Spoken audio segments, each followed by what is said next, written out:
Good morning. I'd like to call the meeting to order. Welcome to the May meeting of the Knoxville Historic Zoning Commission. This meeting is broadcast on several TV stations, so please remember to speak clearly and directly into the microphone. Dallas, will you call the roll, please? Yes, for the record, the Knox County Historic Zoning Commission has no business, so they will not meet this month. So for the city of Knoxville, Commissioner Blackburn. Here. Commissioner Eason is excused. Commissioner Bradley. Here. Commissioner Fox. Here. Commissioner Hearns. Here. Commissioner Mitchell. Here. Commissioner Randazzo. Here. Commissioner Tillman. Here. Commissioner Webster. Here. That's 8 present. Thank you. At this time, we'll have a swearing in of the speakers. If you wish to speak on an item, please stand now and answer with "I do" to the following affirmation. I solemnly affirm that the testimony I'm about to give shall be the truth, the whole truth, and nothing but the truth. Thank you. We ask that all speakers please limit their presentation to 5 minutes. We also ask that speakers please give their name and address before speaking. Please sign in at the desk by legibly printing your name and address. Any appeals of Historic Zoning Commission decisions may be made to Chancery Court within 60 days of the date of this meeting. This time we'll have an approval of the minutes. Motion to approve. Seconded. Thank you. All those in favor with aye? Aye. All right. Lindsay, will you take us to the staff reports, please? Yes, and Commissioner Mitchell had just asked, so I wanted to just provide clarification. So the police officers, the city budget hearing is in the main assembly room, so that's why there's increased police presence, I think. They may just be waiting their turn. And then we're recording right now because the live CTV is showing the budget hearings. So that's the camera in the corner. Okay, so the level 1 COAs issued since the last meeting at 1728 Jefferson Avenue. This was a new secondary structure, 8 by 10, and it's in the rear right corner of the property. It's not visible from the street, and it has a roof pitch to reflect the house. 1701 Jefferson Avenue, the applicant is replacing the roof in kind, replacing gutters, and repairing rotten fascia boards if needed. At the Fairmont Flats individual landmark, that's the multifamily building on North Broadway, they are installing new radon mitigation piping, so those are sort of pipes and stuff that are coming out of the exterior walls. It's actually just one right now.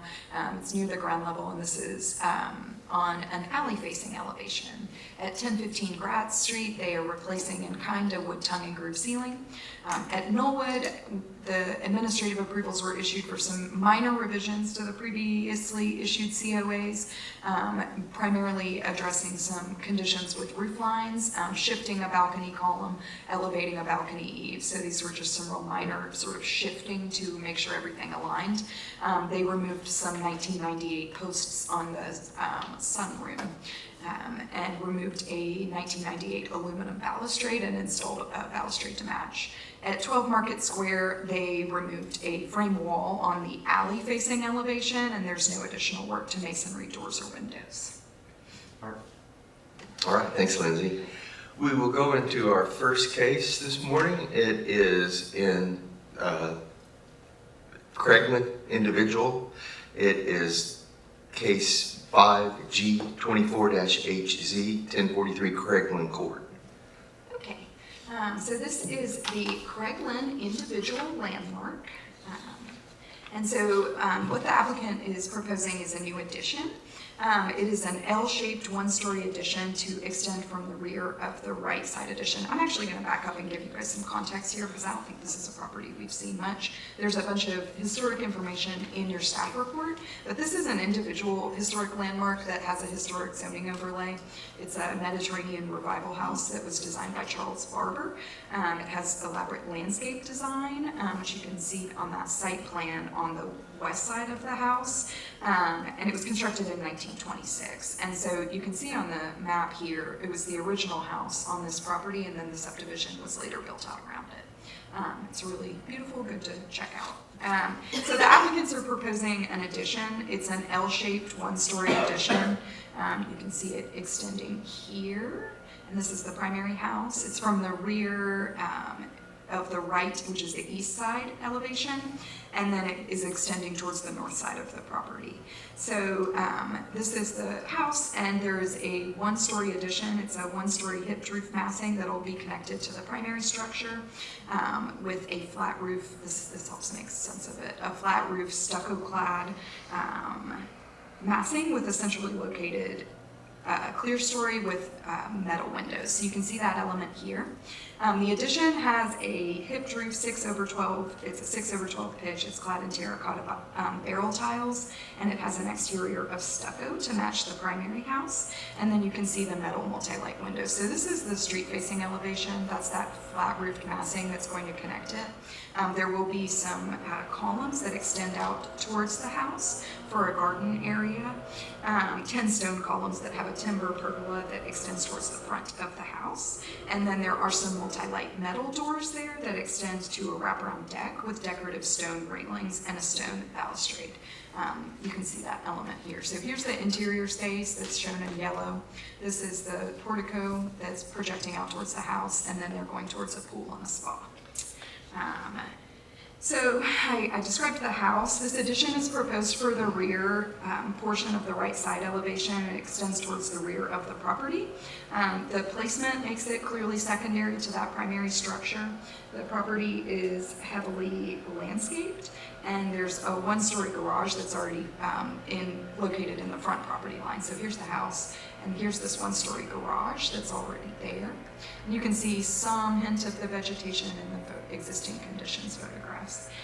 So this addition will be minimally visible from the front. The addition won't result in the removal of any character-defining features, so the placement of the addition is appropriate. The elements that will be modified you can see on, this elevation. It's going right here where there's a window. It will be connected to the primary house via a flat roof connector. It'll differentiate the original house from the new addition. And it is compatible in scale with the primary house as it's lower in height and smaller than the overall massing. The materials are compatible with the house, and the windows and doors are proportionate to that. So the staff recommendation is approval as submitted. Thank you, Lindsay. Is the applicant here? Or on Zoom? Yes. Good morning. Will you state your name and address, please? Adam Wilson, Charleston, South Carolina. Thank you, Adam. Do you have anything to add to what Lindsay said? Not at this time. All right. Is the neighborhood here? Is there? I don't have any neighborhood input on this one. All right. Then we'll open it up to questions from the board.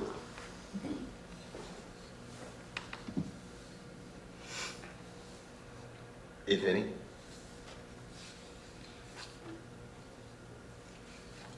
If there are no questions, I'll make a motion to approve. Second. All right. Any further discussion? Seeing none, we'll go ahead and vote. All those in favor, say aye. Aye. Any opposed? All right. Thank you, Mr. Wilson. Good luck. Thank you. Have a nice day. You too. All right. Our next project is on is in the Tazewell Pike NC overlay. It's case 4H24-HZ. Okay, so this is an application that we saw the workshop for at a previous meeting. This is a new primary structure on a newly created lot that's located to the rear of a primary structure fronting Tazewell Pike. So you can see the new lot called out in green here. It's approximately 200 feet wide by 250 feet deep. It'll be created via a new subdivision plat. The access is going to be provided by an existing paved driveway that extends off Tazewell Pike, and a new driveway easement will extend along the front property line and turn towards the southwest, wrapping to the rear of the house. This accessory structure, the non-historic 3-bay garage, and you can see those conditions here, this barn will be demolished. So it is a 1.5-story house that's proposed. It's 73 feet approximately wide by 50 feet deep, and it'll be clad in a lap siding with a brick clad foundation. The house has a 6/12 side gable roof. There's a shed roof dormer that's centered on that primary roof slope with a centrally located porch that's recessed on the facade. You can see the window placement on the facade here, the left side elevation. In the right side elevation, the garage door is located towards the rear.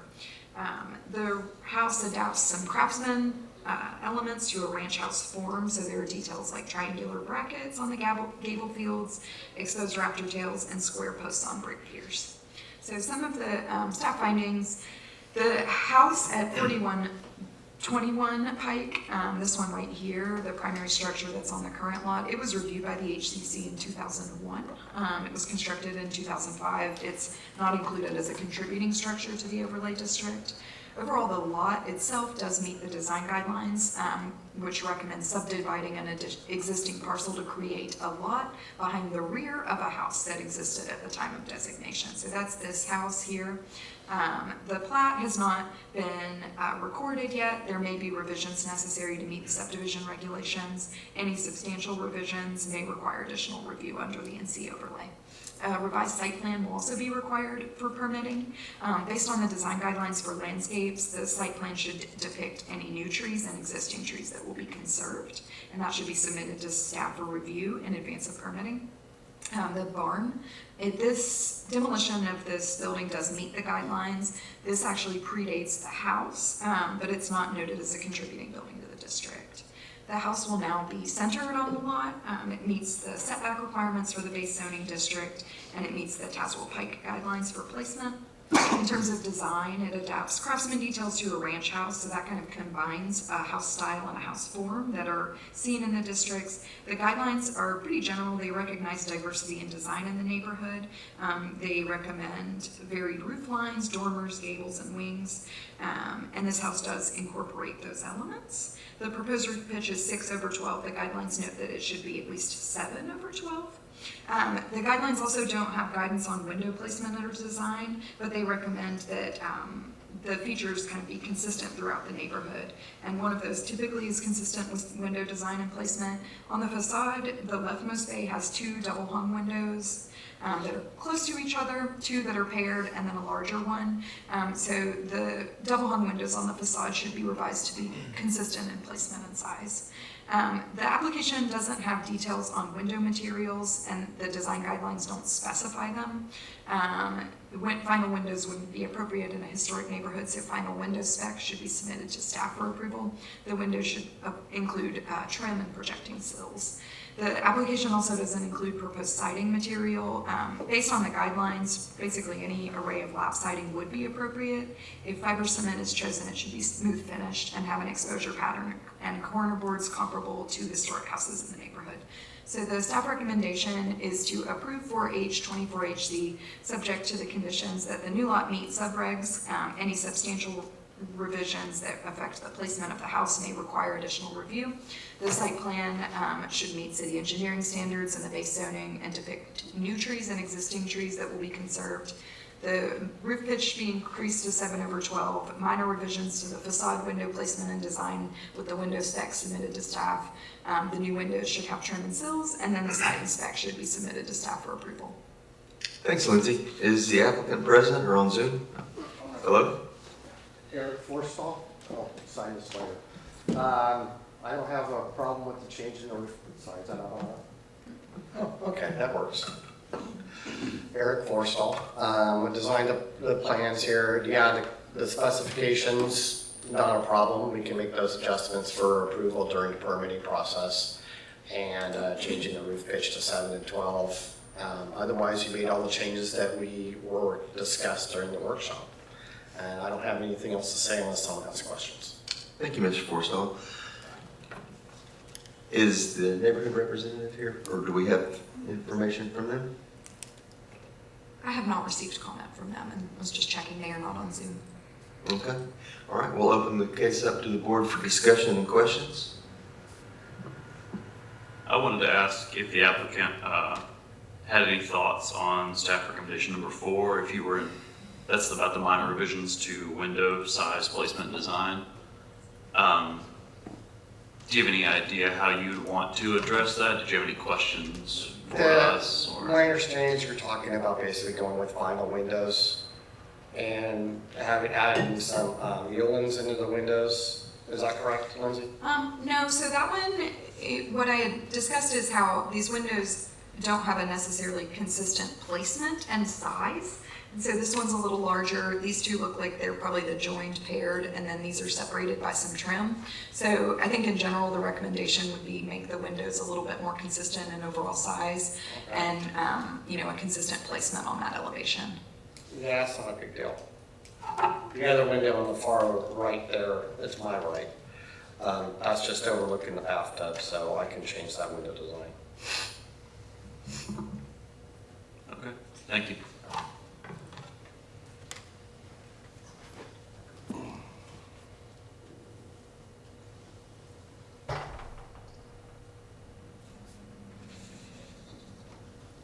I make a motion to approve per staff recommendation. I'll second. Thank you. We have a motion properly seconded. Any further discussion? All right, if not, we'll call the vote. All those in favor, aye. Aye. Any opposed? All right, thank you, Mr. Forstall. Very much. All right. Now we're going to Edgewood Park, 1730 Jefferson Avenue. It is case 5J24-HZ. Okay, so this is the proposed removal of existing vinyl siding and the installation of new vinyl siding. So I'll give a brief thing about the applicable design guidelines here. So we have the old design guidelines that were adopted by City Council in 1997. The applicable guideline there says replacement siding, trim, and patterned shingles shall duplicate the original. And then the new design guidelines, which can be used as sort of a guide and sort of help with this discussion as well. Those are the ones you guys reviewed and still need to be approved by City Council. There is capacity for some revision. There was a time window that between the HCC approval and the council approval, they needed to go to council in 30 days. And then myself and some of my colleagues in planning, we didn't make those revisions in that 30 days. So the HCC will see those design guidelines one more time. But I have provided them in your staff report as a guide because I think they're a little more thorough on the siding elements. So they say maintain repair deteriorated wood elements as character defining features, maintain compatibility when replacing wood features that are deteriorated beyond repair. And then the more relevant ones here say existing vinyl or aluminum siding may be replaced in kind as long as no further architectural detailing is covered or removed. So those are the relevant design guidelines there. And I will, these are photos that were provided to the applicant by the contractor. And so I'll run through some of those elements. The house is a contributing resource. It does have exterior modifications. This vinyl siding is visible on Google Street View going back to 2007. And the siding was noted as synthetic on the 1990 National Register nomination. The applicant, at the time of submitting the application, hadn't completed investigatory removal of the existing vinyl siding. There is one photo on the rear elevation that shows some existing wood. And the applicant has noted deterioration and rot on the siding, but there's no additional info. So both the adopted and the approved, but not yet adopted by council sets of guidelines encourage duplicating original siding. The older guidelines note that replacement siding shall duplicate the original, and the new note that existing vinyl may be replaced in kind as long as no other architectural detailing is covered or removed. The vinyl specifications do note that a 4-inch clapboard style is an available type of vinyl siding. So staff recommends approval of the removal of the vinyl siding and installation of new, subject to the conditions, new siding, any siding, subject to the conditions that the applicant may choose to remove a section of existing vinyl to investigate the condition and design of the woodlap siding underneath. If the woodlap siding is non-existent or deteriorated beyond full repair, the new vinyl siding may be applied. Final specs and additional information on the trim, cornice returns, other details should be submitted to staff for approval. The second condition is if intact wood siding is found below, then staff would recommend repair and replacement in kind of the existing wood siding and trim elements. All right, thank you, Lindsay. I believe the applicant's on Zoom for this? Yes, I'm here. Hi, can you state your name and address, please? Yes, Jen Otero, 1730 Jefferson Avenue, Knoxville, Tennessee, 37917. Thank you very much. Do you have any other comments to add what Lindsay shared with us?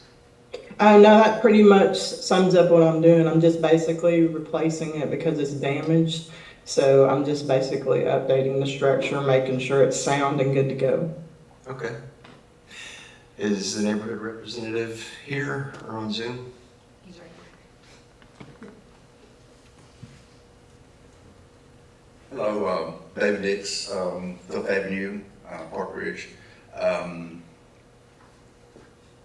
went by and looked at the house, and if you notice, the corner boards, when this siding was put on the house, everybody who did the siding job back, I don't know, 20, 30 years ago, it's kind of odd that they did not cover up the trim boards, the fascia, the freeze boards, you know, a lot of that stuff they did not cover up.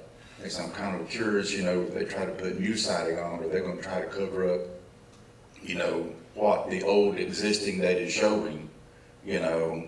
And there has been a section of it looks like they're on the front right under those windows.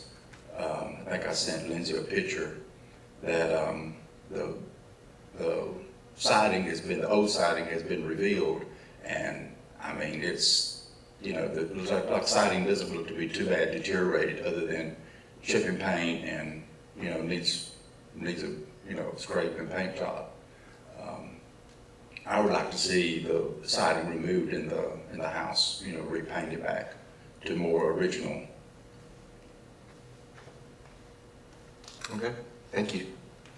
All right, we'll open the floor up to the board for questions and comments.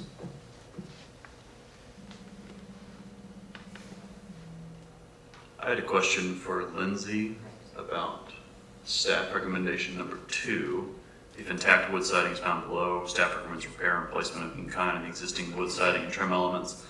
Would this mean possibly wood siding in one section and vinyl in another? Because oftentimes underneath these vinyl sidings, you'll have intact wood in some places, it's completely removed in another. You have another siding material or insulation in other sections. I guess, you know, due to how that's not the most clear recommendation, I would say that's up to the jurisdiction of the commission. My recommendation, based on the design guidelines, would be that the siding is consistent on all elevations of the building, considering both of the sets of guidelines say duplicate original siding, and especially if it exists and you can see that evidence. Yeah, I guess we're kind of short the information we need, which is the state of the siding underneath. But they're not proposing to remove and investigate. I don't think we can make them, I guess. I'm not really sure how we should proceed here. The siding has been removed in one place to reveal. There's a brick wall on the front of the home that's no longer there. And you can see the wood siding behind it, which David reported is intact. Yeah, so I can provide the photos here that David had sent me.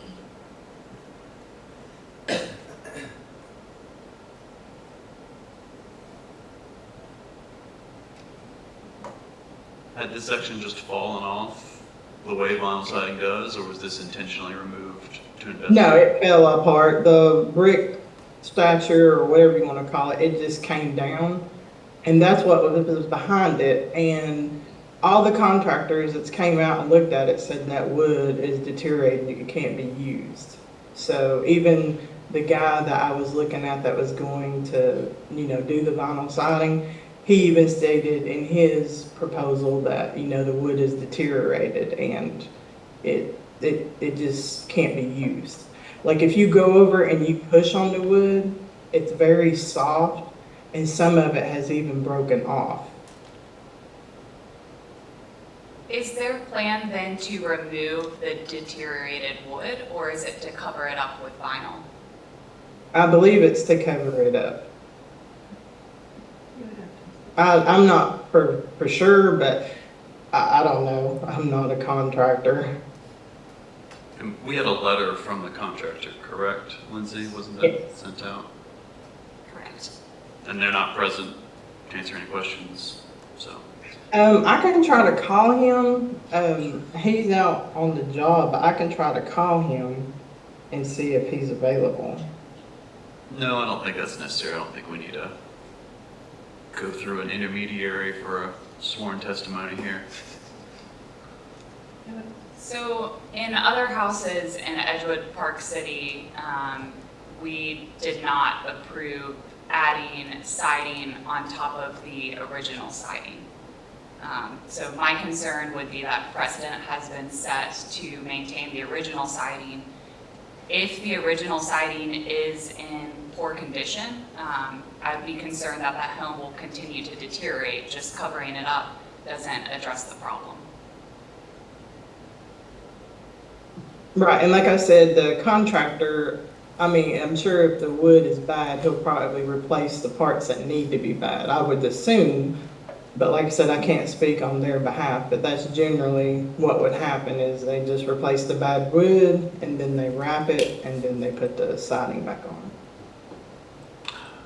I don't know about that assumption, honestly, because replacing the wood, that's doing your siding twice. That's a lot of cost, unless they're just replacing it with, yeah. I'm talking about like the that fascia and the grows big. soffit.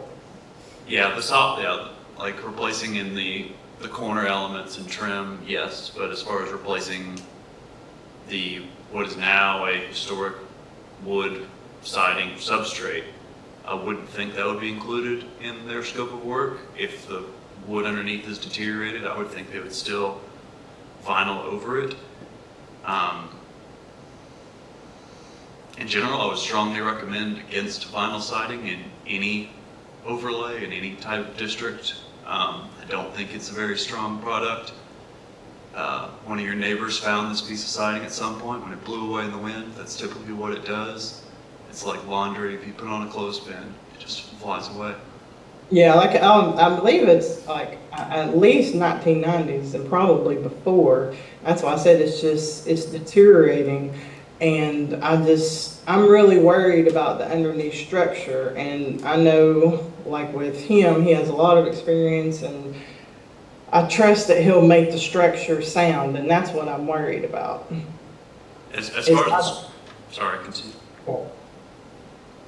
As far as the structure goes, the vinyl siding, it kind of has, as far as its protective quality of the historic elements that we care about, it kind of has its advantages and disadvantages. The advantage is it's protecting it from weather for the most part, not from water vapor, but from direct rain. But it's also driving nails into each plank, which can cause them to split when you take the vinyl siding off. It's not exactly preservation, but it's not, demolition either. Okay. So just to clarify, I don't think the concern is necessarily what that we're discussing is what is going to be removed here. We know that there was historic wood siding and they're proposing to install vinyl in lieu of wood, right? That's the issue at hand. Yes. Okay, just to make sure. And I just clarify that staff report was written prior to receiving these images. So we received these images from the neighborhood representative after the staff report was. And then I wanted to just look at what the staff recommended, like, are we looking at the recommendation itself? Because it's saying that if wood lap siding is non-existent or deteriorated beyond repair. Right. And then the second element is if intact wood siding is found below, then the staff recommendation would be repair and replacement in kind. Yes, but it looks like we're stuck at one because it looks like we've been shown some wood that's deteriorated beyond repair. Yes. Okay, so it's like we're at number one, correct? That's up to the commission's interpretation. Okay, that's my interpretation. So in my experience removing siding in this neighborhood, the wood is in pretty good condition, like less than 10% loss at most for the entire home. And if the applicant's proposing removing the vinyl and doing that work to replace the wood that needs to be replaced anyways, it seems like a more cost-effective approach to repair and maintain the current materials. But wouldn't they have to, we had 10% because that's all we saw, but wouldn't they have to remove the whole thing so we can see what the full percentage of deterioration is? Typically, the damaged wood is at the top or the bottom where the vinyl is attached. And so I would expect that the condition of most of the house is pretty good, and this is probably the worst of it. We can't know until We can't we go. assume, right? Yeah. No. Is it legal for us to make a partial approval of just the removal and have the applicant come back without paying an additional fee to give us the information we need, which is the condition of the wood siding fully exposed? I think in that case, I was just gonna say that I know that the contractor has stated that if you do that, you're gonna subject it to the elements and he suggested that you can't do that. Like, because you need to have like a backup plan. Like if you take something off, like if he does the siding, he's gonna have the siding ready to go right then and there. Like the house won't be exposed to the elements and everything like that. Does that make sense? Yeah, Yes. it's not that you can't do it, it's he doesn't recommend it because of. Correct, yeah. None of the contractors, they'd be like, there's no way because I don't want to be held liable if something happens. And I also don't want to leave my house out in the open to the elements because we know living in Tennessee, it could snow tomorrow. I mean, we don't know. And then the contractors are already backed up months at a time and, you know. I think in response to your question, I think probably the most appropriate thing would be to postpone it with giving the applicant the direction to go through that path and then come back with updated information. I don't want to speak to Lindsay on the fee issue though. I think generally though postponement doesn't incur a new fee. Exactly, and the other element is that removal of non-historic materials like vinyl siding is typically approved administratively. And so I think that that could definitely be a path forward. Okay, and there's one other thing I wanted to, we were out looking at the siding, and on part of the house, it's actually wrapped in vinyl siding. I mean, the wrap that they put on the house. There's no, I didn't see any lap siding. I wasn't gonna pull it off to see, but it's actually wrapped. So I don't know what's behind it, and you know, he's like, we can't pull it off because it'll mess with the structure and stuff. So he's like, he's like, you can just take a picture the best you can kind of see it, but you know. There might be two different. Yeah, there's like probably different parts on the house. There's probably like a wrap on this side and then some wood on this side. I mean, I honestly don't know what's underneath the house. So those of you who are in construction, do you all know what she's talking about? I'm assuming you're like a Tyvek house wrap? It's all I know is it looks like aluminum foil. Oh, and it's yeah, in the yeah, home. okay. So, Yeah, little bits of it in your yard underneath too. I'm sorry, say it again. That aluminum foil, it often falls apart in little bits and crumbs and. Oh, I don't know about all that. All I know is there's a part of the siding that's like, you know, like I said, it's coming apart, is like that you can kind of open it and get into an access point, and that's all you see is aluminum. Mhm. Yeah, there's like no, I didn't see any wood siding underneath it or anything, so I don't even know what's on that side of the house. Yeah, that's what I was first mentioning, is it's very possible there isn't wood siding in all of it, and that Right. one portion of my house, there was clapboard, or not clapboard, Yeah, and So that's I'm what I'm really yeah. worried about is like, you know, I don't know what's underneath this and I don't want to take it down and then the contractor, because we all know contractors are not like they used to be. They're hard to get out here and, oh, well, I'll be there, and I just don't want my house to like come crumbling down because we have a hard rain or there's a tornado or anything like that. That's why I wanted to go with siding, because I know that he will stabilize it and put it up and be where it needs to be and don't have to worry about it coming apart and flying around, like you said, in the yards and so on and so forth, because we honestly don't know what's underneath and nobody does. It's because every house is made different. I'd like to provide some clarification on the design guidelines, and then the commission can discuss. So typically, when we're looking at houses, we're looking at the house as a whole, and that kind of relates to Commissioner Tillman's comment that sometimes some elevations have had additional levels of, you know, house wrap or something like that. And so, but when we talk about investigatory demolition, there is the capacity to remove siding from some sections of the elevation if there are sides that you were concerned about. I think we would be happy to work with them to discuss, the best path forward, come out and see the site and see what sides of it need to be removed. But in terms of the guidelines that recommend duplicating original siding, that goes back to the original siding, which we can see is that wood lap, and that's something that would apply to all elevations regardless of other elevations having levels of siding, if that's clear. I have another question for the applicant. Did your contractor quote or estimate restoring, replacing, repairing wood siding? It just basically says that if it's decayed or something like that, that it will be replaced, that's all. I mean, without doing any vinyl, but with wood being the most exterior portion, the finished product. You mean just like replacing the wood as a whole, like the whole house as a wood? Is that what you mean? Repairing and not going back to vinyl. Did your contractor quote that? Or did they just quote vinyl?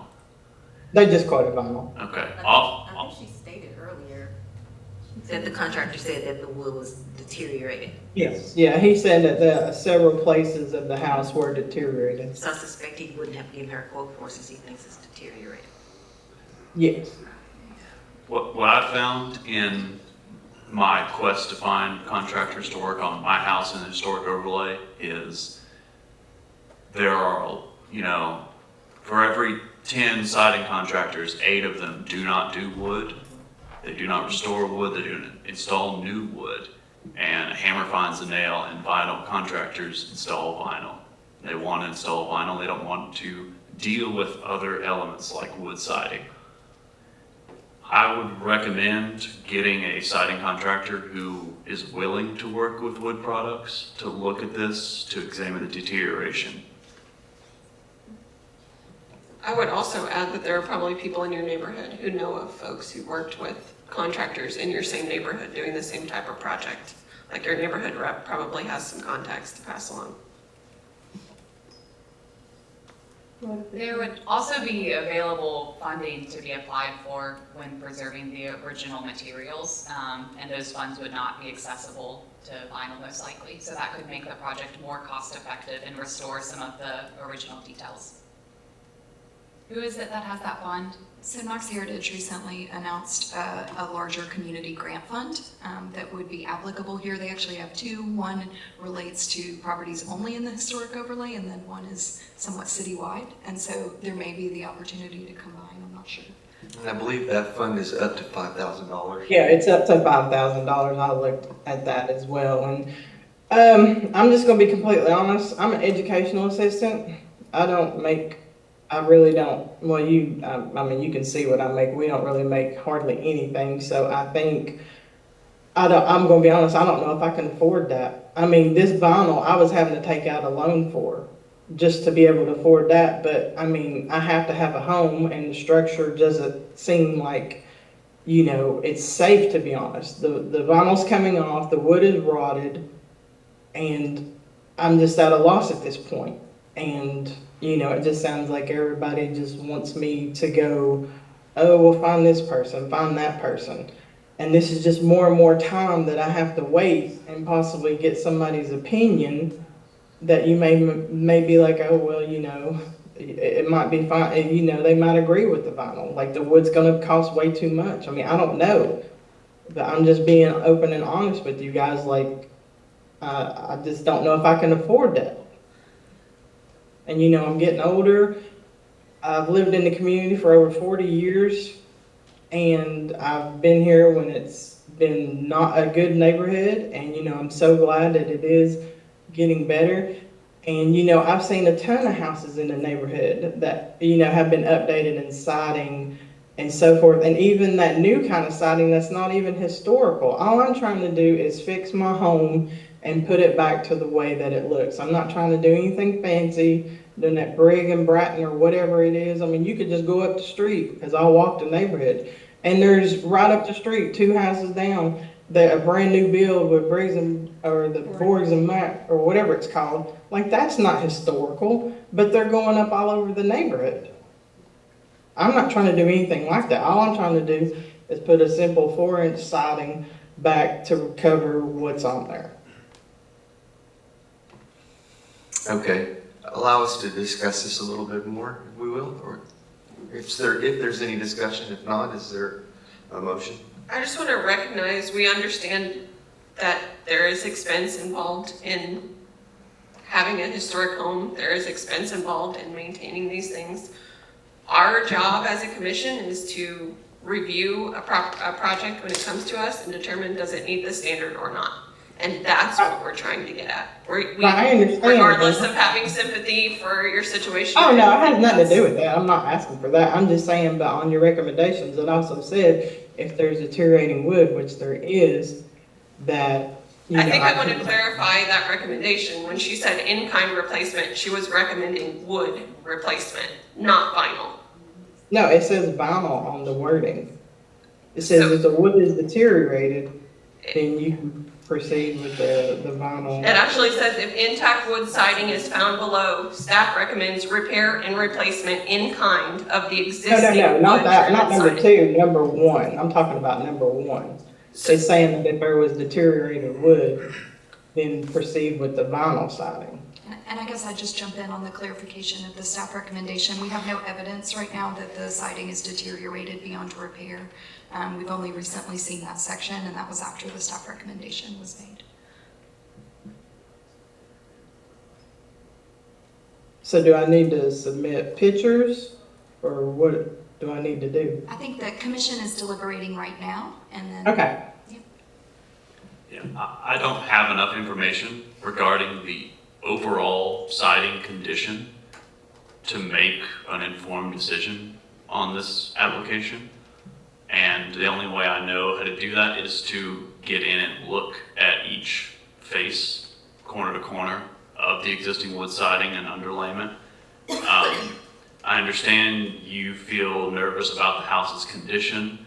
In my opinion, as a contractor, as a general contractor and person who's done this kind of work as well, installing new vinyl siding is not going to give you a significant increase in structural stability or weatherproofing, especially in comparison to your existing vinyl siding over wood.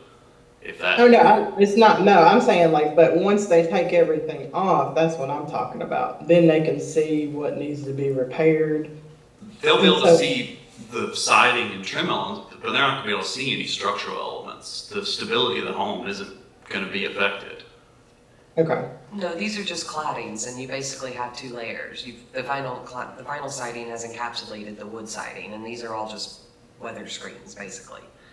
The structure of your house is not that. Okay.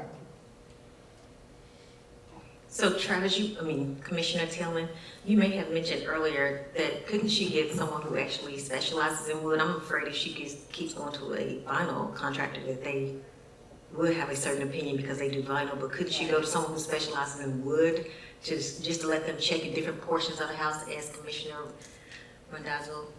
Yes, and it's also possible to be able to take off vinyl siding and put it back on, peel back sections, but I had people quote me vinyl, even though the drawings that I provided specifically, said wood.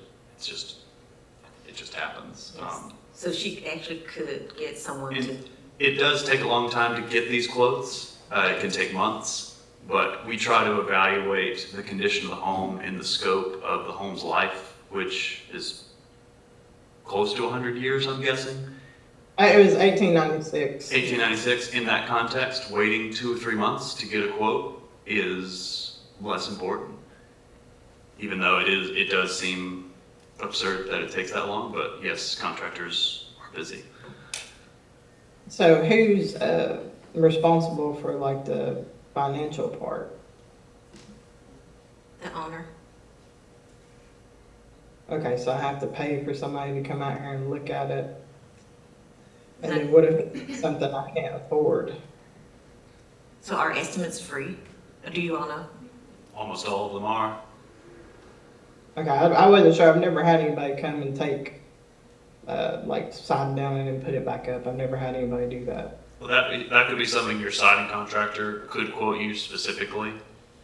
That's an idea. I would recommend taking all the vinyl siding off and evaluating the condition fully I don't think your house is going to be significantly compromised for weatherproofing without that vinyl siding for a few months, in my opinion. But what about the side that has all the wrap? There's no left siding on.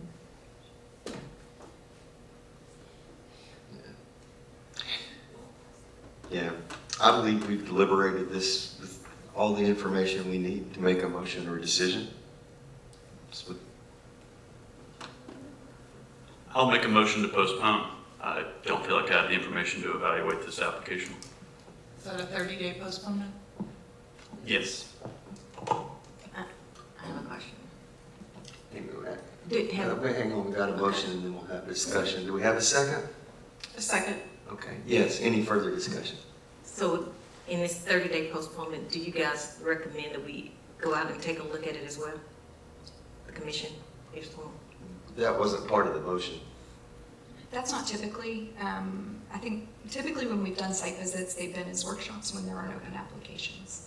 But I'm happy to continue to work with the applicant. I know that the neighborhood representative probably has some contacts and some insight, and we can provide a summary of some of the input from the commissioners here and move forward on that. Any further discussion? If not- Okay, I have a question. When you say in 30 days, is that, do you know when the next meeting date will be? It's the third Thursday of the month, so the next meeting is June 20th, and I'll follow up with you extensively before then and make sure you have all the information you need. All right, with that, we'll call. Can Travis restate his motion? Making a motion to postpone because I don't have the information that I need to make an informed decision on approval or denial I guess the reason for 30 days. I feel like that motion's incomplete is because what happens in 30 days? Because if you're just making a motion that's to what I was postpone gonna and we come back, excuse me, ma'am, if we make a motion just to come back in 30 days, is there some action that needs to be taken by the applicant in the meantime so that it makes sense when they come back in 30 days? Do we need to add something to that? Yeah, I mean, what if even if she's contacted people, but they haven't, even if she's contacted people, but they haven't come out, we won't have any more new information. Right. If that's the case, could they request a staff to postpone? Well, I believe they're not required to come back in 30 days. I think the postponement's open, and when they get the information, they can not make application, but ask to be on the agenda. So then we can just postpone without a date count. Well, minimum of 30 days. But if I can't get nobody out here, then, But that's what I'm saying. You will choose when you come back, Well, you- whether it's 2 months or 3 months or okay. Travis said minimum. minimum. Okay, so that's what, do the applicant understand? Does she? Yes. Okay. Yeah, I believe so. So basically, I'll just get in contact with Lindsay once I have the information, and then she'll put me on the calendar, I guess, at the next meeting. Correct. So in effect, this is a tabling, an indefinite postponement almost. Is that what's going on? To let her come back? Now we're having more conversation about these time limits on the postponements. And so I'm concerned about the concept of tabling since we haven't explored that.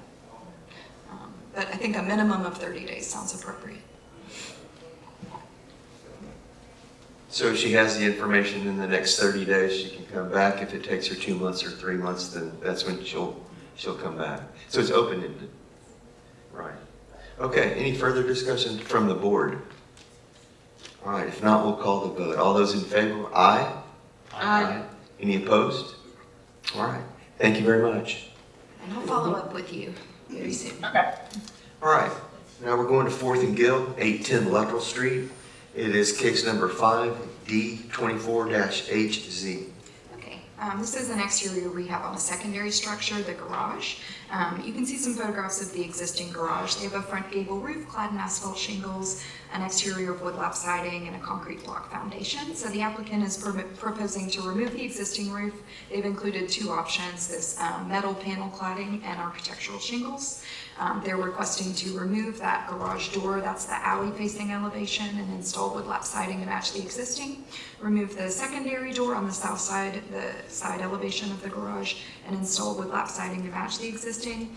And remove the double-hung window on the interior west elevation and install paired full-light steel doors. Some of the staff findings, the house is a contributing resource. There's no date attributed to the garage. It's not visible on the 1985 aerial photograph. Replacing the existing roof is appropriate. The guidelines do recommend asphalt shingles or standing seam metal or metal shingle claddings. Of the two options presented in the application, architectural shingles are the more appropriate roof cladding. The ribbed metal panel is not a historic material. It's not compatible with roofing materials in the broader neighborhood. Removing this non-historic hollow secondary door won't be visible from the right-of-way. It doesn't result in removing any character-defining features. Removing the double-hung window and the installation of full-light paired doors is not visible from the right-of-way. That material is appropriate for a non-historic secondary structure. And then design review for new secondary structures in this neighborhood and similar districts like Old North typically encourages some transparency or detail on elevations fronting alleys. The removal of the garage door will result in a large swath of siding with no transparency, and their existing garages and alleys in the neighborhood are kind of mixed. Some have none, some have sides turned to the alleys, some have gable windows. So the commission should discuss whether additional transparency is needed on that alley-facing elevation. Pending any additional conditions of approval, staff recommends approval of 5D24HC, subject to the condition that the applicant select architectural shingle cladding for the roof replacement. Thank you, Lindsay. Is the applicant here or on Zoom? The applicant, the contractor wasn't able to join us. They said they are comfortable with the staff recommendation, and the property owners had submitted a rendering showing this is a proposal for the alley-facing elevation. They would be comfortable installing a double-hung window to match this elevation here. Okay, thank you. Do we have any comments from the neighborhood rep? I don't have any additional comments. Aaron Streeter had noted he does agree with the roof material, the architectural shingle cladding. Okay, thank you, Lindsay. All right, we'll open the floor up to the board for questions or comments.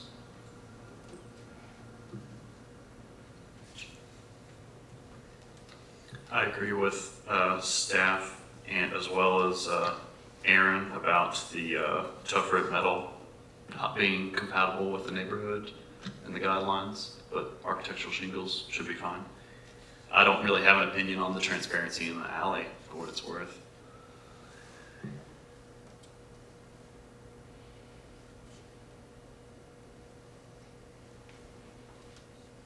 What they're proposing to add a window where there was not one, Yes. so that it won't be a blank facade. This was their initial request, and then they saw the staff recommendation, and this morning sent, an alternate for you guys to consider, which would be just installing one double-hung window there.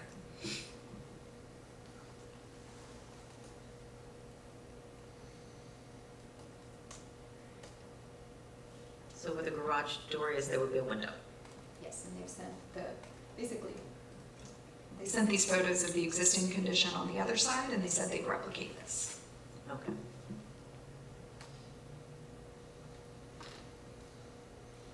If there's no other discussion, I'll make a motion. I make a motion to approve per staff recommendation with that added additional window on facing the alley.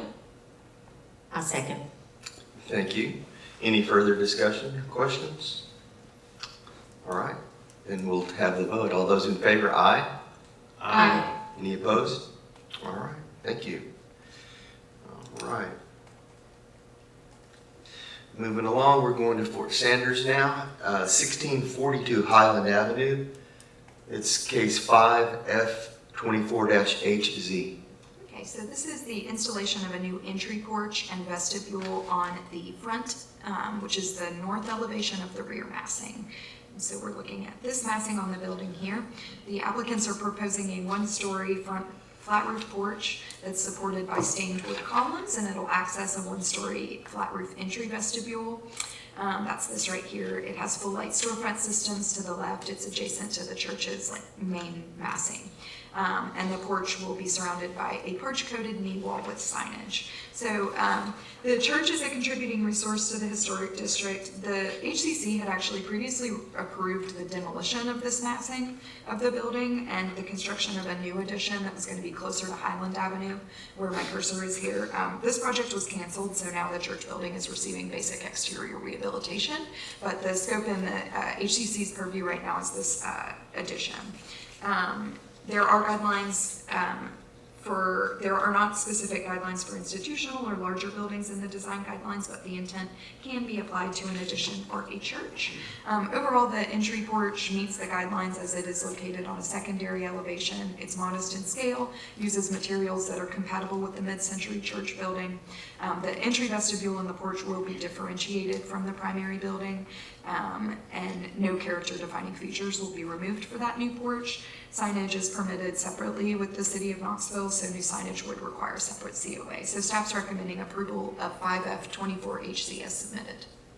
Thank you, Lindsay. Is the applicant present or on Zoom? Good morning. Good morning. I'm Brianna Williams with Studio 4 Design. I have nothing to add to your description. I'm willing to answer questions. Any questions for the applicant? Is this an ADA ramp behind that planter? Yes. Okay. Yes. Is the neighborhood representative here or submitted comments? I did not receive feedback on this one. Okay.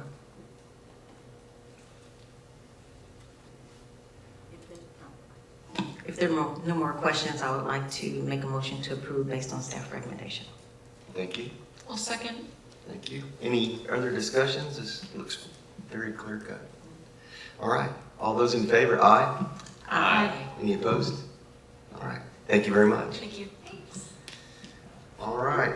Old North Knox. We're going to Oklahoma Avenue. The first one's 523 Oklahoma Avenue. It is case 5A24-HZ. So this is the proposed replacement of the front door. So the existing door is a single multi-panel wood door in a non-original corner location. And the proposed entry door is a pair of half-light wood doors with decorative tracery and arched transoms, and it will be installed in the original door's location. And I can pull up that historic photograph because it didn't make it quite here. The scope of work also includes the installation of one new double-hung window on the projecting bay where the door will be removed. And you can see that called out here and in your application packet. The applicant has proposed and provided 3 window options. So there was one double-hung wood design to match the existing facade windows, a fixed multi-light window to reflect an upper gable window, and then one wood double-hung window with a pattern of 20/1. Overall, these proposed scopes of work are part of a broader exterior rehab that's been approved by the HCC. The door was discussed at a workshop. The door proposed for replacement is not in its original location. The original door was removed when the interior of the house was converted to multiple units. There's a 1930 picture provided by the applicant, which shows the current or a very similar multi-panel wood door in its original central location. Restoring that original entry fenestration is appropriate within the design guidelines. The application notes that no documentation of the original door exists. The commission should discuss whether the 1930 door acquired significance in its own right, how the proposed door could avoid creating any false historic appearance per the guidelines. The arched door is compatible in size and material with the facade. It contains details that align with existing on the house, including that fanlight window and other arched openings. And then the installation of a new window in the projecting facade bay is appropriate within the guidelines. The windows are compatible in materials, scale, and design. The double hung should be selected instead of the fixed window to be compatible with the operation of most of the original ground level windows, and the applicant can provide a specification for approval. So staff's recommending approval of 5A24HC subject to the condition that the applicant submit that final window spec. Thank you, Lindsay. Is the applicant here? Sean Boland, 115 East Scott Avenue. Speaking on the behalf of myself, yes, this is what we would like. Of the 3 options for the window, we showed a preference for the 12/4/1 because that's compatible. It matches the other most of the other windows on the house. I did solicit the neighborhood, and they all approved unanimously with the proposal. Thank you. I've been looking forward to this. Is the neighborhood applicant here the neighborhood representative here like to speak? He supports it wholeheartedly. Thank you very much. All right. Any questions or comments from the board? Are all of these options new windows, or any of them removing or utilizing existing? No, the one window in that projecting bay was gone completely. All the other windows in the house, we are paying a small portion to repair.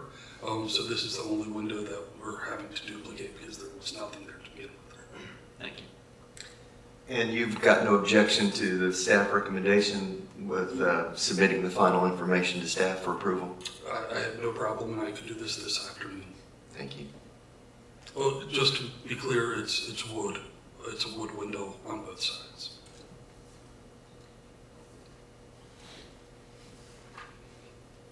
I'll make a motion to approve per staff recommendation. I second. Thank you. Any further questions, comments? All right, if not, we'll call a vote. All those in favor? Aye. Any opposed? All right. Thank you very much, and just as an update, the house will be painted within the month, so exciting progress going on. Great. Hey, good luck tonight. Thank you. All right, our last case is still on Oklahoma Avenue in Old North Knox. It is case 5H24-HZ. Okay, so this is the proposed removal of a brick masonry chimney on the rear roof slope. The two brick masonry chimneys on the front roof slope will receive masonry repairs and custom caps. The scope of work also includes repair to the existing roof where the chimney will be removed. Demolition of original or historic chimneys in Old North is typically evaluated on a case-by-case basis, depending on the condition of the chimneys, their location and design, and visibility from the primary street. This proposed chimney to be removed is a secondary chimney. It's smaller in size than the primary ones on the front roof slope. It's located on the rear. It is minimally visible from the right-of-way on Oklahoma.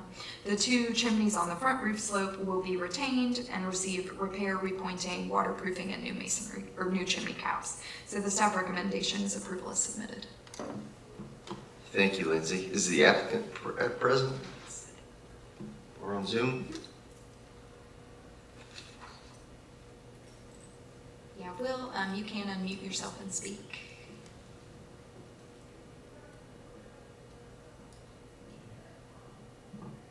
Can you hear us, applicant? How about that? Is that better? Yeah, very good. Thank you. If you'll state your name and address, please. This is Will Pearson, 129 East Oklahoma Avenue, Knoxville, Tennessee, 37917. Anything to add to what Lindsay's shared with us?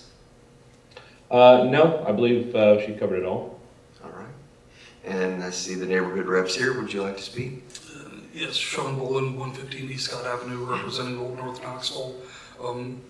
We have historically allowed for secondary rear chimneys to be removed. We applaud the repair of the primary chimneys, and we agree with staff recommendation.